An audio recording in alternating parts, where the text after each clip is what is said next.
Scientists scanned the brains of over 40,000 people, and what they found changed everything we thought we knew about loneliness. It's not just a feeling, it's not just sadness. Your brain, when chronically lonely, physically rewires itself. It changes structure, it changes function, it changes you. And the most terrifying part? Most people don't even realize it's happening. This is your brain on loneliness, and this is what science actually found.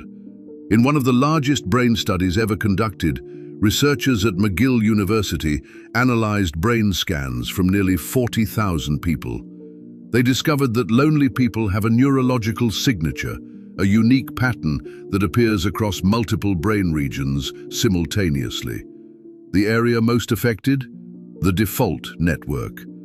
This is the part of your brain that activates when you're not doing anything specific, when you daydream, when you remember the past, when you imagine the future. In lonely people, this network becomes hyperactive. What does that mean in plain terms?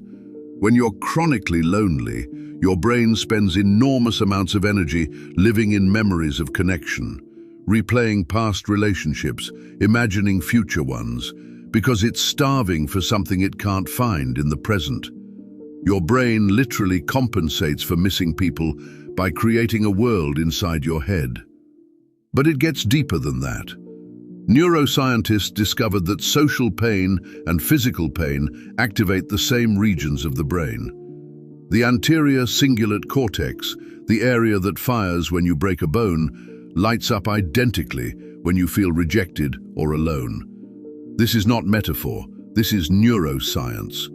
When someone cancels on you, when a room goes quiet when you walk in, when your phone stays silent for hours, your brain processes that as damage. And just like physical pain triggers a survival response, loneliness does the same. Your amygdala, your brain's threat detector, goes into overdrive. Cortisol floods your system. Your prefrontal cortex, your rational mind, begins to shut down. Suddenly you're not thinking clearly. You're scanning every interaction for danger. You're misreading neutral faces as hostile. It's not you being dramatic. It's your brain trying to protect you from further isolation, using tools designed for a very different kind of threat. Scientists wanted to understand what extreme isolation does to the human brain, so they did something remarkable. They studied researchers stationed in Antarctica, trapped in a small crew for an entire winter. No rescue possible, no daylight, no escape.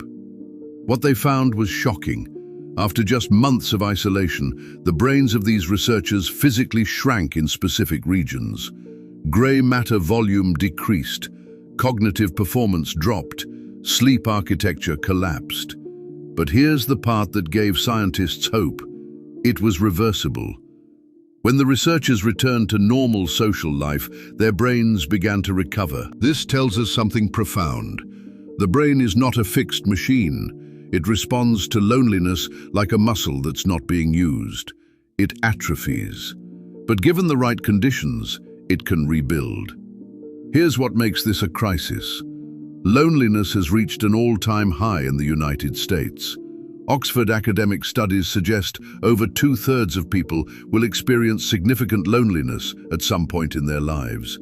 And loneliness has now emerged as a robust risk factor for accelerated cognitive decline and increased dementia risk. Frontiers research has found that the health burden of loneliness is equivalent to, or exceeds, the risk of smoking 15 cigarettes daily. Not 15 a week, 15 a day. We ban smoking in public spaces. We put warnings on cigarette packages. But loneliness? We tell people to simply go make friends. The science says that's not enough.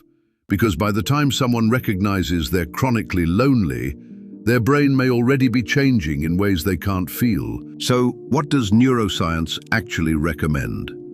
First, understand that weak ties matter more than you think. The barista who knows your order, the neighbor you wave to. Research shows these small, seemingly insignificant interactions trigger genuine dopamine release in your brain. They count. Second, Your brain cannot distinguish between quality and quantity of connection as easily as you'd expect.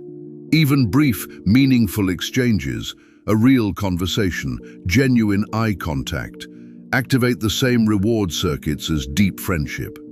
Third, and this is critical, passive social media use makes loneliness worse. Scrolling through other people's lives without interacting increases feelings of isolation. The neuroscience is clear on this. But active engagement, commenting, connecting, creating, can have the opposite effect. Your brain is not broken. It's responding rationally to an irrational world, one that has quietly removed the very conditions humans evolved to need. Scientists are now asking a question that keeps them up at night. In a world of 8 billion people, where we are more connected than any generation in history, why are we becoming lonelier at a neurological level? The answer may lie not in how many people we know, but in something far more fundamental about how the modern world has rewired us. That story is coming. If this video made you think, subscribe to BrainFactPsych, because the next video goes even deeper, and trust me, you won't see it coming.